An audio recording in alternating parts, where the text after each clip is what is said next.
Chapter 1. And he will wipe away every tear from their eyes, and there will no longer be any death, and there will no longer be any mourning, or crying, or pain. The first things have passed away. Revelation 21:4. Amanda's hand hovered over the keypad in front of her. Looking back over her shoulder, she shivered and pulled her coat a little tighter. Turning back, she put in her security code with a shaky hand. The keypad lit up red and buzzed. She jumped, put her hand to her chest, and took a deep breath. There's nothing to be afraid of.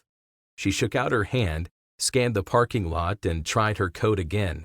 The pad turned green and, with the familiar click of the door unlocking, allowed her to enter. She darted into the building and tugged the door closed until she heard the click again. Locked. Amanda released the breath that she had been holding in and rolled her neck and shoulders. The lobby was cold, eerie, quiet. Outside there was no breeze and no ocean mist to create the usual night fog. If it weren't for the smell of salt in the air, you'd never know you were in a coastal town. Otter Bay, Maine was unusually still tonight. Amanda glanced around the lobby. Everything appeared normal. Trying to ignore the uneasiness that had settled into her gut, she moved past the reception's desk and pushed through the doors. With determination and purpose in her steps, she headed towards the offices. Shadows played across the hall. The safety lights lining the hallway did nothing to chase them away. A chill followed her and ran down her spine. She shivered and picked up her pace. The sound of her heels rang in her ears as they clicked on the tiled floor and echoed off the walls. As the business operations manager for Craig Automotive Group, Amanda oversaw the company's day-to-day business and made sure everything ran smoothly, not just for their corporate office, but for their dealerships as well. After the day she'd had, she was ready to get this problem fixed and get back home. Amanda rounded the corner and saw light filtering into the hallway from under Lee's office door. Lee, I'm here. What can I do to help so we can get out of here? Just let me know, whatever it is. Amanda stopped when she opened the door and realized Lee wasn't in his office. She shook off her coat and sat her things in the empty chair next to Lee's desk. She scanned the paperwork on his desk and read through his notes. The screen in front of her revealed nothing. She shook her head and wasn't sure why she bothered. Lee was the best at his job, the best IT guy around. His notes didn't tell her anything. For her, aside from checking email, using a few social networking sites, and being trained on programs she used for work, IT and programming were a foreign language. Amanda twirled the pen she'd picked up, intermittently tapping it on the edge of Lee's laminate desktop. He had to be back soon. Since earning her MBA, Amanda had been working with her father, Lawrence Craig, who was the general manager of Craig Automotive Group. She'd hoped they could bond over their work, but they both remained busy on different projects, and no matter what she did, nothing seemed to change between them. Craig always held the general manager position, and she was next in line. Then she would be Amanda Craig, president of Craig Automotive Group. The thought made her skin crawl. If only she had a brother, then he would be bestowed the honor of carrying on the Craig tradition instead of her. Wanting to get out of there as soon as possible, she stood and went back to the hallway. She looked up and down the hall.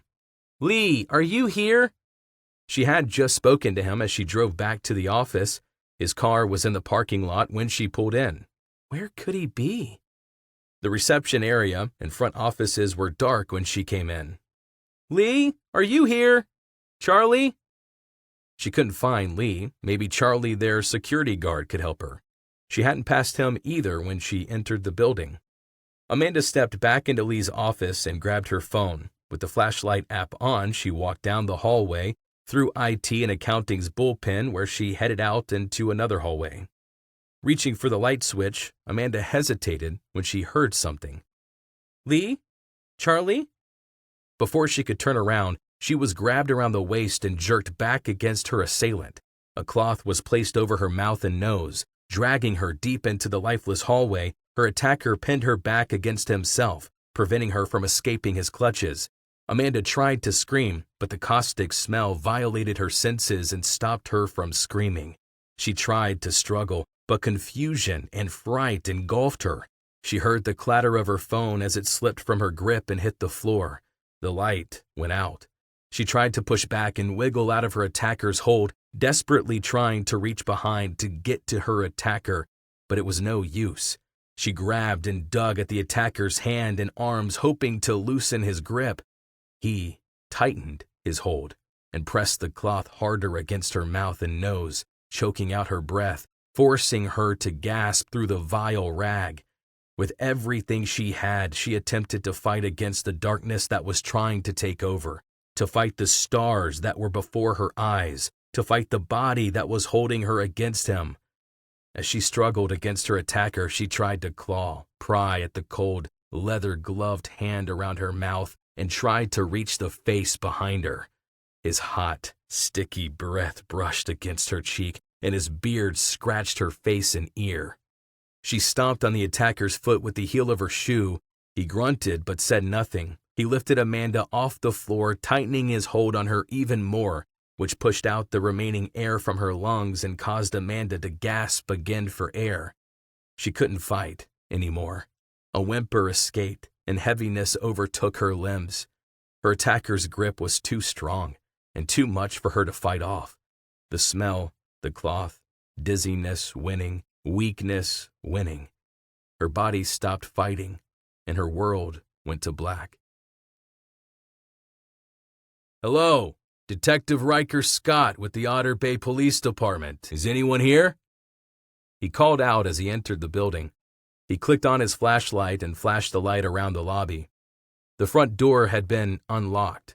He looked back at the door. No marks, no signs of forced entry.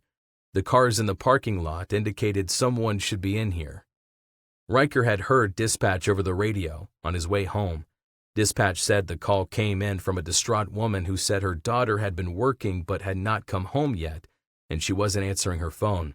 Since the call was for the Craig offices, he wondered if the caller was Mrs. Craig, so he offered to respond to the call. Inside the smaller offices, nothing appeared disturbed. Weaving his way around the desks and partition, everything seemed normal. He called out again, "Detective Scott with the Otter Bay Police Department. Anyone here?" Cautiously, he continued. Riker approached an office with its light on. He knocked and carefully pushed open the door. Empty. He noted where someone had been working and noticed a coat and a woman's purse in the chair next to the desk. Riker stepped out of the office and made his way down the hall. In the bullpen, he glanced around. The sinking feeling in his gut had Riker pull back his jacket and go for his Glock. With his wrists crossed, his Glock in one hand pointing down and his flashlight in the other lighting the way, he continued to move through the offices. As he neared the back of the offices, he noticed a partially open door. A woman's black leather shoe prevented the door from closing. He repositioned his Glock to the ready position and carefully eased the door open. The beam from his flashlight swept another hallway. It illuminated a woman collapsed on the floor. Riker hit the light switch in the hall, scanned the hallway one more time, and knelt down to check for a pulse. Weak, but it was there. Holstering his gun, Riker rolled the woman over on her back, smoothed back the hair out of her face. His breath hitched. "Amanda!" The hair on the back of his neck stood on end. Amanda lay before him. Her lips had begun to turn a shade of blue and her skin was pale. He leaned over and couldn't feel her breath on his cheek. Riker pulled out his phone and dialed 911. He began administering CPR. In between breaths, he identified himself to the operator and requested backup and an ambulance. "Oh, come on, honey. Breathe. I need you to breathe."